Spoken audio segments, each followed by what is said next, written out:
ತಿಪಟೂರಲ್ಲಿ ಹೆಚ್ಚಾಗ್ತಿದೆ bike wheeling ಪುಂಡರ ಕಾಟ.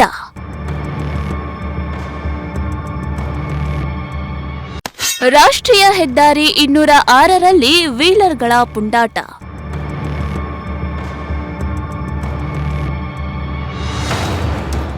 S ವೀಕ್ಷಕರೇ, ಇತ್ತೀಚಿನ ದಿನಗಳಲ್ಲಿ ರಾಜ್ಯ ಮತ್ತು ರಾಷ್ಟ್ರೀಯ ಹೆದ್ದಾರಿಯಲ್ಲಿ ಈ ಬೈಕ್ ವೀಲಿಂಗ್ ಪುಂಡರ ಹಾವಳಿ ದಿನೇ ದಿನೇ ಹೆಚ್ಚಾಗ್ತಾ ಇದೆ. ಸಾರ್ವಜನಿಕರು ಸಂಚರಿಸುವ ಸಮಯದಲ್ಲಿಯೇ ಪುಂಡರು ಬೈಕ್ ವೀಲಿಂಗ್ ಮಾಡುತ್ತಿದ್ದು, ವಾಹನ ಸವಾರರು ಪುಂಡರ ಹಾವಳಿಗೆ ಬೆಚ್ಚಿ ಬೀಳ್ತಾ ಇದ್ದಾರೆ. ಇತ್ತ ಬೆಳಗಿನ ಸಮಯದಲ್ಲಿ ಪೊಲೀಸರ ಕಾಟ ಅಂತ ತಿಳಿದ ಪುಂಡರು ರಾತ್ರಿ ವೇಳೆಯಲ್ಲಿ ವೀಲಿಂಗ್ಗೆ ಇಳಿದಿದ್ದಾರೆ. ವೀಲಿಂಗ್ ಹಾವಳಿಗೆ ಪೊಲೀಸರು ಅದೆಷ್ಟೇ ಕಡಿವಾಣ ಹಾಕಿದ್ರು ಇಂದಿಗೂ ಕಡಿಮೆಯಾಗುತ್ತಿಲ್ಲ. ಇತ್ತ ಶೈಕ್ಷಣಿಕ ನಗರಿ ತಿಪಟೂರಿನಲ್ಲಿಯೂ ವೀಲಿಂಗ್ ಪುಂಡರ ಹಾವಳಿ ಹೆಚ್ಚಾಗ್ತಾ ಇದ್ದು, ಪೊಲೀಸರ ಬಿಗಿ ಭದ್ರತೆಯ ನಡುವೆಯೂ ವೀಲಿಂಗ್ ಮಾಡಿ ಜನರಿಗೆ ತೊಂದರೆ ಕೊಡ್ತಿದ್ದಾರೆ.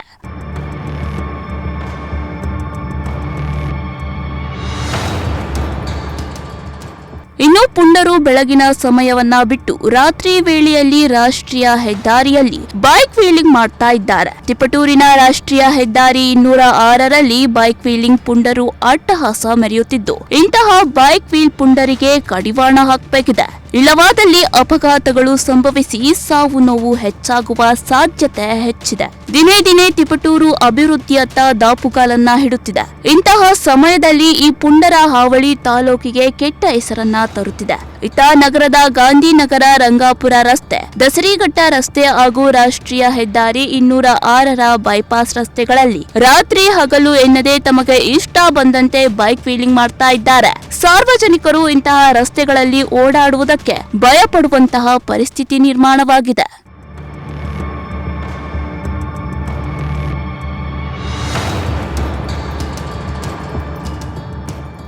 ಈ ಕೂಡಲೇ ಸಂಬಂಧಪಟ್ಟ ಪೊಲೀಸ್ ಇಲಾಖೆಯು ಇಂತಹ ಪೋಲಿ ಪುಂಡರನ್ನ ಹಿಡಿದು ಶಿಕ್ಷಿಸುವಂತ ಕೆಲಸ ಮಾಡಬೇಕಾಗಿದೆ. ಇಲ್ಲವಾದಲ್ಲಿ ಸಾವು ನೋವುಗಳು ಕಟ್ಟಿಟ್ಟ ಬುತ್ತಿಯಾಗುತ್ತದೆ.